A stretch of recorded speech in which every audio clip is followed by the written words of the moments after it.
आसपुर नाम के एक गांव में छोटे से घर में अनीता चूल्हे पर खाना बना रही थी और दाल में काफी सारा पानी मिला देती है। चलो दाल तो बनने वाली है, सब दाल के साथ एक एक रोटी खा लेंगे और दाल भी पी लेंगे तो पेट भर जाएगा। अपनी माँ को दाल में इतना सारा पानी मिलाते हुए उसका बेटा देख लेता है। माँ, दाल में पानी क्यों मिलाया? एक काम करिए ना, पानी ही दे दीजिए। आप हमेशा पानी वाली दाल क्यों देती है हमें? आप रोज मुझसे पानी वाली दाल नहीं खाई जाती। बेटा ऐसे नहीं कहते ही, तुझे तो पता है ना हम लोग कितने गरीब हैं, कितनी मुश्किलों से हम अपने खाने पीने का इंतजाम करते हैं। मुझे वो सब नहीं पता, मुझे बस इतना पता है कि आप हर रोज पानी वाली दाल दे देती हो। दाल तो उसमें दिखती ही नहीं है, बस दाल की जगह पीला पीला पानी दिखता है और वही हमें खाना पड़ता है। हर रोज एक ही चीज, पानी वाली दाल मैं नहीं खाऊंगा। माँ इतना बोलकर बेटा गुस्से में घर से बाहर आ जाता है। ये देख उसकी दादी उसे समझाने लगती है। रोहन ऐसे नहीं कहते हैं, अरे हमारे पास पानी वाली दाल तो है ना। दादी पानी वाली दाल क्यों है, लेकिन मुझे पानी वाली दाल नहीं खानी है। पता है पड़ोस वाले घर में जो मेरे दोस्त है ना, वो इतनी अच्छी अच्छी चीज खाते हैं और मुझे चढ़ाते भी है। मेरा भी तो मन करता है ना कि मैं भी उनकी तरह अच्छी अच्छी चीज खाऊं। हर रोज पानी वाली दाल नहीं पी जाती है दादी। मैं समझ रही हूँ बेटा, हर किसी का मन होता है कि रोज कुछ अलग खाए, लेकिन अगर पैसे की दिक्कत होती तो कभी कभी हमें अपना मन मारना पड़ता है। और तो खुद सोचना, सड़क पर जो लोग होते हैं उन्हें तो पानी वाली दाल भी नसीब नहीं होती है, तो वो क्या शिकायत करते हैं? उन्हें तो जो मिले वो वही खा लेते हैं ना। अपनी दादी के इतना समझाने के पर पोता समझ जाता है एब। ऐसे ही कुछ दिन बाद वो अपने घर के बाहर खड़ा था तो उसे खुशबू आने लगती है। इतनी अच्छी खुशबू, लगता है बेटों के घर से आ रही है। एक बार उसके घर जाता हूँ। वो इतना बोलकर अपने दोस्त के घर के अंदर चला जाता है जहाँ उनकी माँ खड़ी थी। अरे तुम ये फिर मुँह उठा कर आ गई हो? हाँ, इतनी अच्छी खुशबू आ रही थी आपके घर से तो मैंने सोचा एक बार आपके घर हो आऊँ। अच्छा, खुशबू के पीछे आए हो? मुझे लग ही रहा था तुम्हें अपने गरीब घर पर कुछ मिलता नहीं होगा, इसलिए ही लालची बनकर यहाँ आ गई। नहीं, ऐसी नहीं है, मैं लालची नहीं हूँ। अरे मुझे सब पता है कि तुम लोग कितने बड़े लालची हो। जैसे हमारे घर में तो दाल मखनी बन रही है, तुम्हें दाल मखनी तो पता नहीं होगी ना, क्योंकि तुम्हारे घर पर बस पानी वाली दाल ही बनती है। ये क्या है बहू, तू बच्चे से कैसे बातें कर रही है? थोड़ा सा तो लिहाज रख बच्चे से बात करने का। माँ जी, ये बच्चा है तो इसका मतलब ये क्या कुछ भी करता रहेगा? देखो कितना लालची है, बस खाने का ही लालच है यहाँ जो आ गया है। हमारे घर में दाल मखनी बनी है ना, इन लोगों ने तो कभी देखी भी नहीं है, इन लोगों ने कभी भी अपने बच्चे को खिलाई भी नहीं होगी, इसलिए ये यहाँ आ रहा है। तब क्या हो जाएगा अगर ये थोड़ा खाना यहाँ खा लेगा? बहू, इतना भी पत्थर दिल होना अच्छी बात नहीं होती है। अरे जैसे हमारा बिट्टू है वैसे रोहन भी तो है, बच्चों में इतना भेदभाव करना अच्छी बात नहीं होती है। बाजी रहने दीजिए, हमारा बिट्टू और ये रोहन दोनों ही बहुत अलग हैं, जमीन आसमान का अंतर है। आपने बात बात में इन दोनों को कंपेयर मत किया कीजिए। और तुम, जब घर पर पानी वाली दाल मिल रही है तो तुम्हें ये दाल मखनी कैसे खत्म हो जाएगी?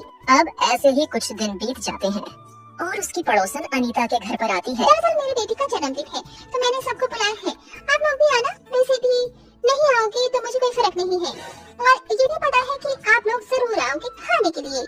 अब शाम को पूरा परिवार उनके घर पर जाता है। सजावट तो काफी अच्छी कर रखी है और आसपास मोहल्ले के सभी को बुलाया है। बुलाए भी क्यों ना, मेरी बेटी का जन्मदिन है और आपको पता नहीं है कि कितना कुछ है खाने में बनवाया है। अब थोड़ी देर में केक कटता है और सबने बांटते हैं।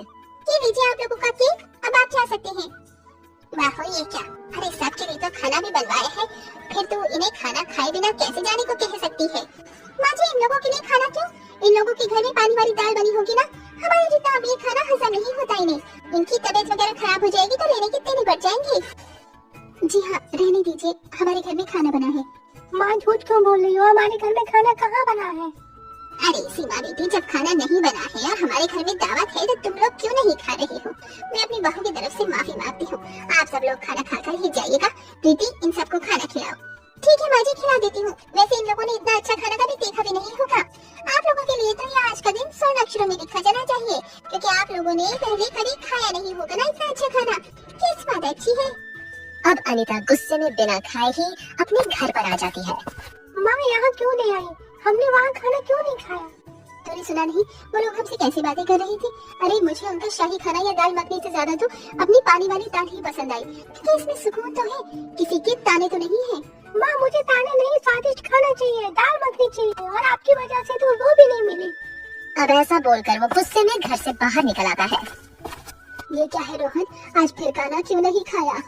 दादी आप कह रहे तो मुझे बात ही नहीं करनी है। हर रोज पानी वाली दाल, वहाँ जब हमें दाल मखनी मिल रही थी तो हम वहाँ से क्यों आ गए? ये क्या है रोहन, आज फिर खाना क्यों नहीं खाया? ऐसे नहीं कहते हैं। देखो, कोई तुम्हें जलील करके खाना खिलाए तो तुम्हें वो खाना तो वैसे भी अच्छा नहीं लगेगा। तुम्हारी आंखों में आंसू गिर रहे हैं और तुम खाना खा रहे हो, तुम्हें अच्छा लगेगा नहीं।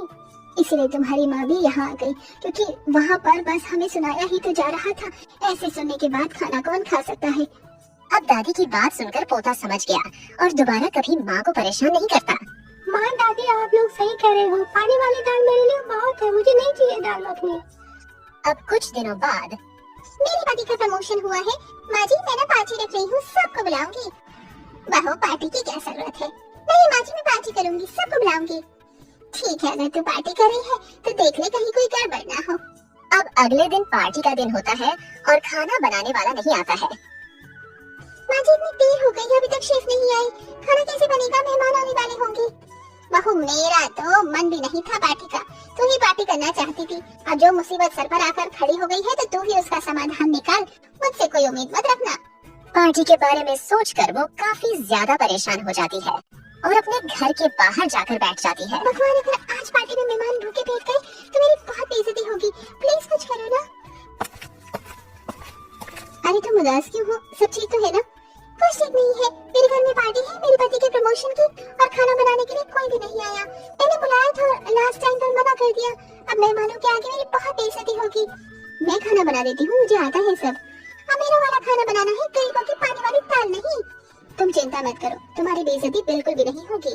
अब अनीता सब मेहमानों के लिए खाना बनाने लगती है और बनाकर टेबल पर लगा देती है। सब लोग खाने लगते हैं। अरे वाह, ये दाल मखनी तो कुछ ज्यादा ही लाजवाब है। कहाँ से मंगवाई है, मुझे भी जरा बताइए। अब अनीता के खाने की वहाँ सब तारीफ करते हैं। फिर अब वो अपने घर आ जाती है और खाने के लिए बैठ जाती है।